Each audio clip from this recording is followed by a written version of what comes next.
Good day, Space Cowboy. Hoo-ha to you too, Wayne. It's good to see you. I hope you're doing well. Good day, everybody. Thank you for joining in. You can see that I am still on location in beautiful Martha's Vineyard, Tim. It's good to see you. We're having a wonderful time.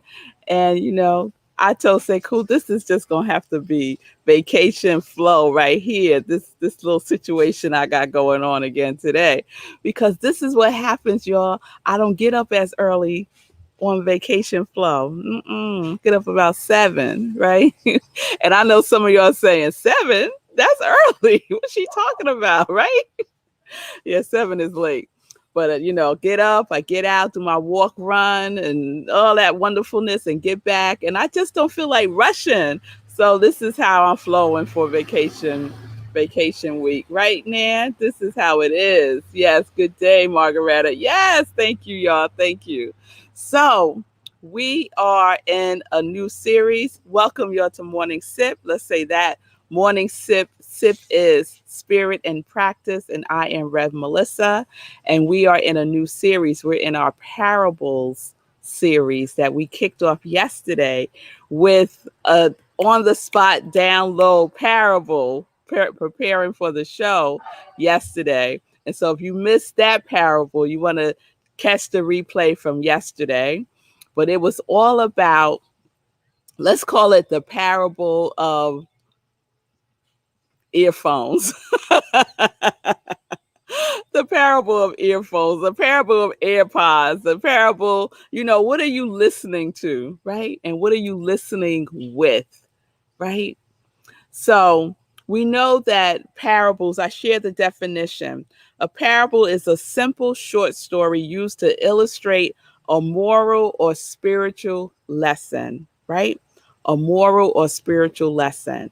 And the parable of the earphones was a spiritual lesson about listening, about listening. And so today I'm going to share another parable that I created. And I created this, I had the experience of this probably close to 20 years ago, I would say, somewhere around there. But I got the opportunity to make the experience into a parable when I took a class a couple of months ago through CSL, Centers for Spiritual Living, called Ignite Your Life with Bible Wisdom. And the class was about studying the parables of the Bible. So studying the parables of how Jesus taught. Jesus taught through parables. And we used this book. I referenced this book yesterday, Irvin Seal, Learn to Live. It's a new thought interpretation of the parables.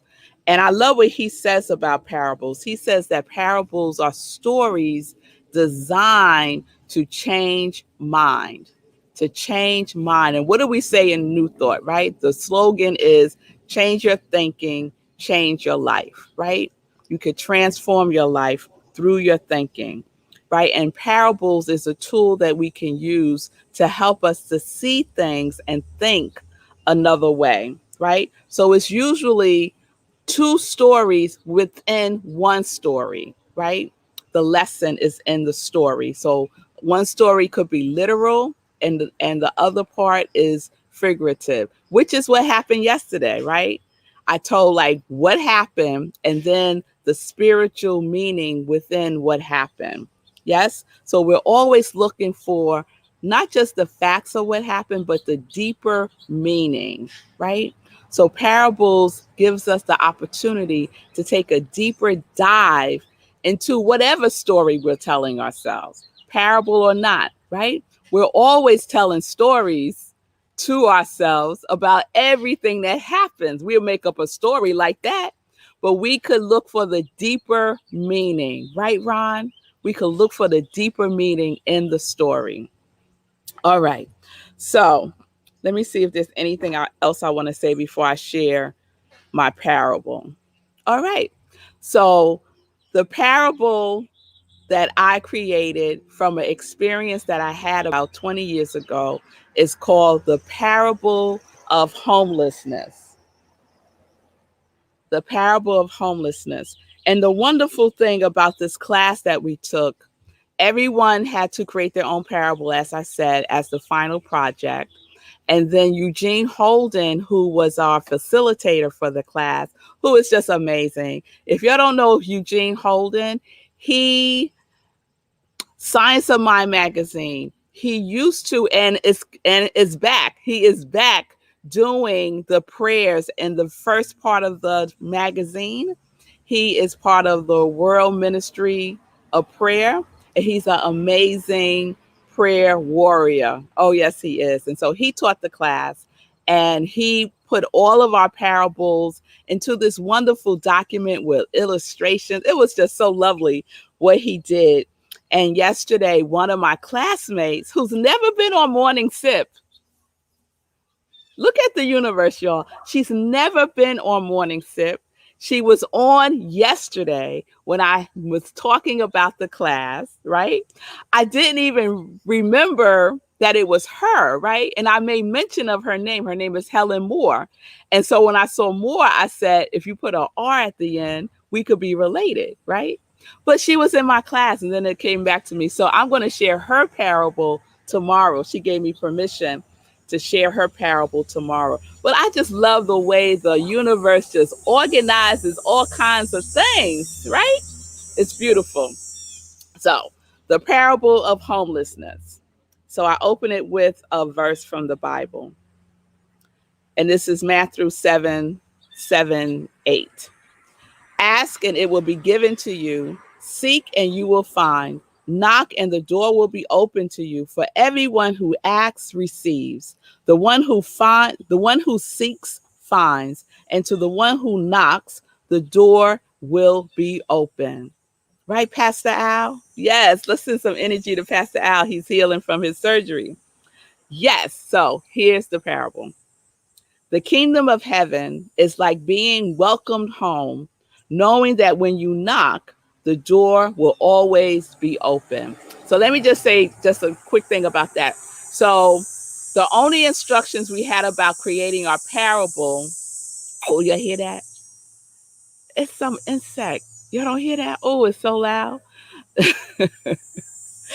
Is that it had to reflect what you think the kingdom of heaven is like. Right? That was our only requirement. Okay. So for me, the kingdom of heaven is like being welcomed home, knowing that when you knock, the door will always be open. She was walking down the street and saw a homeless man. He was just sitting there on the sidewalk asking for what he wanted as people walked by. Most ignored him, yet he kept asking for what he wanted. As she approached, she made the decision to give him exactly what he was asking for. She gave him what she had, which was precisely what he was asking for. As she bent down to give him her last $10 before payday the next day, he looked straight in her eyes and said, "God bless you." She looked at him straight in his eyes and said, "Thank you." As she did, to her surprise, she saw her eyes, her own eyes, looking back at her. She slowly walked away, back to work, in the elevator, into her office, closed the door, and burst into tears. She had to see him again. She had to see. She ran back outside to see him again, and he was gone. She stood in the spot where he sat and decided it was time for her to ask for what she wanted to. It was time for her to find her way home. So that is my parable of homelessness, right? And what the spiritual deeper meaning for me is to know what it is that I want, to know what you want, right? To know what you want. And when we know what we want, to ask for it, right? To ask the universe for it. What does my opening? Now I'll read my closing verse. Therefore, I tell you, whatever you ask for in prayer, believe that you have received it and it will be yours. Believe that you will receive it. Ask, believing that you will receive it. So that homeless man, and now, the language that we use is the unhoused, right? He was asking for what he wanted. He was asking for $10, y'all.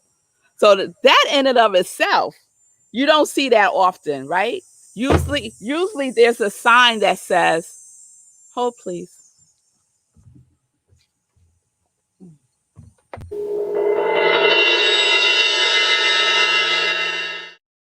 Everything fell on the floor.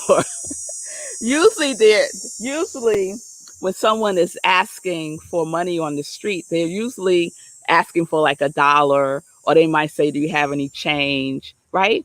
They don't usually have a sign that says, they're asking for $10, right? And so I remember this like it was yesterday, right? Seeing that sign, $10, right?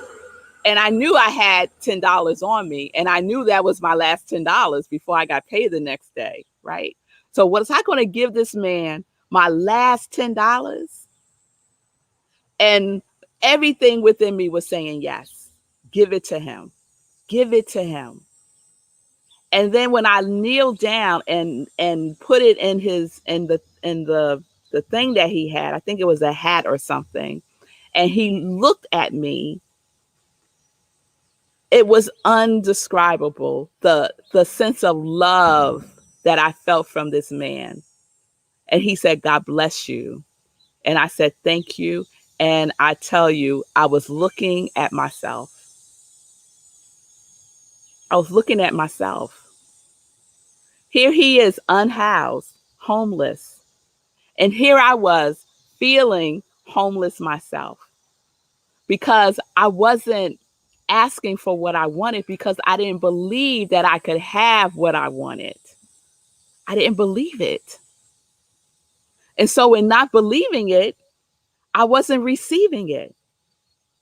And this man was believing that he could get $10. He was believing it. He wrote it down, right? There's so many lessons there, right? Write down what you want. He wrote it down. I want $10. And he received it, right?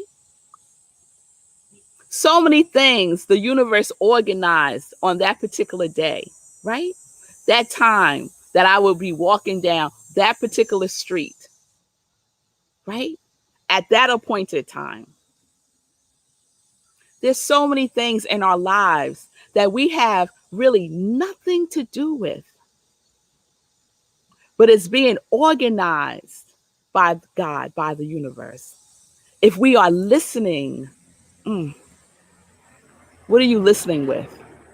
If you are listening and being obedient and doing what that divine urge within you is telling you to do, right? So when I ran back out, because I was having a moment, right? I don't know what I would have done if he was still there. I really don't know, y'all. I just knew that I needed to just like see if it was real, right? And I knew that it was, but he was gone when I got there. But I received what I needed, because in that moment, I was saying to myself, I need to ask for what I want. And I need to believe that I will receive it. And so I started writing down what I wanted. This is 20 years ago, y'all. I started writing down what I wanted. The believing was shaky, y'all. I ain't lying. The believing was shaky, right? I had to get my mind right. Had to get my mind right. And I remember one of the things that I wrote down was about going back to school to get my master's degree. I remember that, right? And all all kinds of things happen for that to occur that I've shared in previous sips. So I won't share all that again. So what is it that you want? Write it down. Believe that you will receive it. Be specific about what it is that you want. Now, that is very different. When I say be specific, that is different from saying how you going to get it. Right? Don't concern yourself about the how. Because what do we say? The how is none of your business. The how is God's business. God will take care of the how. But say what you want. Be specific about what you want. The know-how is fine. You don't have to know how. God knows how. God knows how. Yes? All right. So, are you homeless? Are you? Have you wandered away from your Ori? Is it time for you to return to the root? Mm. Are you connected to your universal GPS? What are you connecting to? What are you listening with? Hmm? Many of us have wandered off from our divine purpose that we chose, y'all. That we chose. So it's time to return home. It's time for that reunion with yourself, with your higher self that knows everything. You don't have to travel to find it. It's within. It's within. It's within.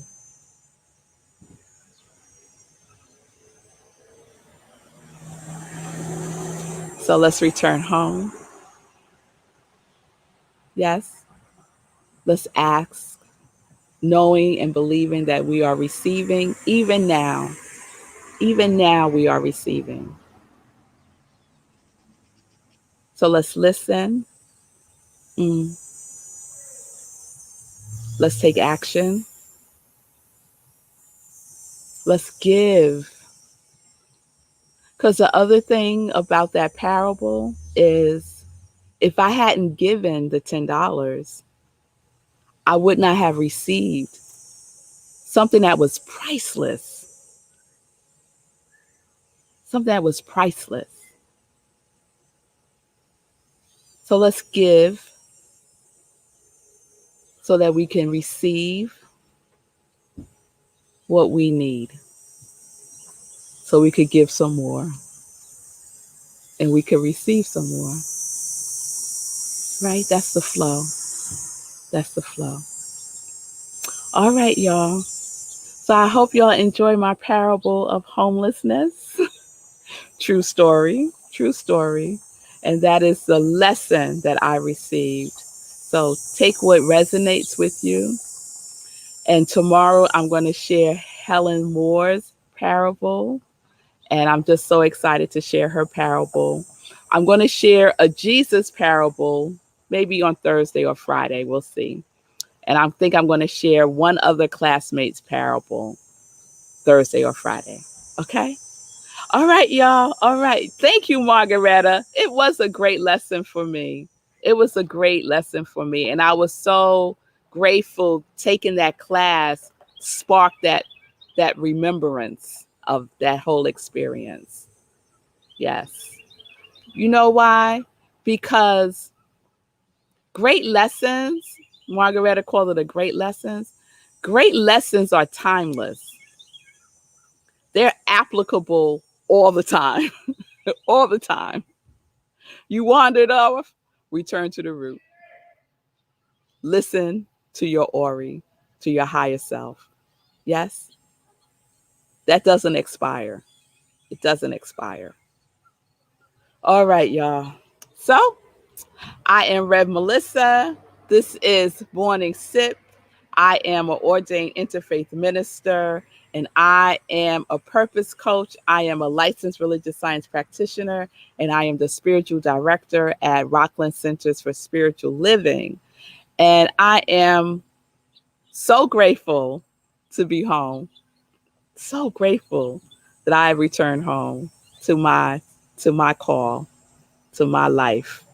Yes, yes. So if you need support in that, if you need support with returning home to your reunion with yourself, reach out to me at iamrevmelissa. You could reach out on social media and we could set up some time to talk. If my morning sips are resonating with you and you would like to be in the flow of the giving and the receiving, consider a love offering to my ministry of joy at I Am Red Melissa in Cash App or Venmo. I appreciate the generosity. All right, I think it's time for some joy news, y'all. Let's get into some joy news. All right, just a couple of things I want to remind everyone of. This Sunday, our Living Life in Joy show, 10:30 a.m. Eastern Time. My wonderful guest host, Sekou Rice, will be holding it down. We have a celebrity guest. Oh, yes, we have a celebrity guest. So you don't want to miss that. The revealing will happen on the show. So join us, Living Life in Joy, this Sunday, 10:30 a.m. Eastern Time, right where you're watching us now. Oh, this happened so fast. The next meditation with the moon, y'all, is Monday. How that happened? I feel like it was just a full moon the other day. So the next meditation with the moon is Monday at 4 a.m. Eastern Time, right where you're watching now. Please join us. We do a full-blown spiritual practice, a full-blown spiritual practice, 4 a.m. Eastern Time. And then after, we have an after party on Zoom where we get to share and be with each other, share the experience, fellowship, and just hang out for a little bit. And then after that, some of us go back to sleep. So 4 a.m. ain't nothing, right? So please consider meditation with the moon, the new moon on Monday. And on the days that I do meditation with the moon, there is no 10:30 morning sip. Okay? All right. All right, let me check in with Sekou. How you doing? Good. I'm good. So it's funny in the comments. People are trying to guess what the insects are. Somebody said cicadas, and then somebody else said, "What is this? Canada?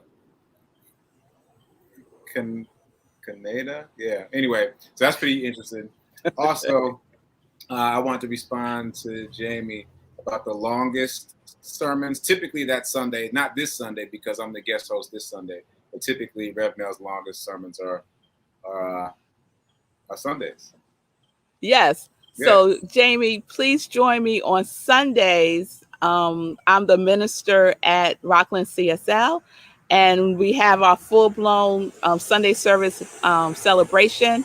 And the lessons, the sermons, the talks are usually about 20 minutes or so, somewhere around there. So you could always listen to the replay here or on YouTube. Also, if your time is limited, I totally understand, girl. We got things to do, so you could always listen to the replay. Thank you, Jamie. Yeah, so I think that's it. I just wanted to recommend that book that you held up earlier, and you held this up yesterday, and I downloaded the sample last night, and I started reading it this morning, and I was like, "Woo!" Yeah, it talks about parables, but there's some other stuff in there that's really good, and so I am co-signing that book. I get some serious stuff in there.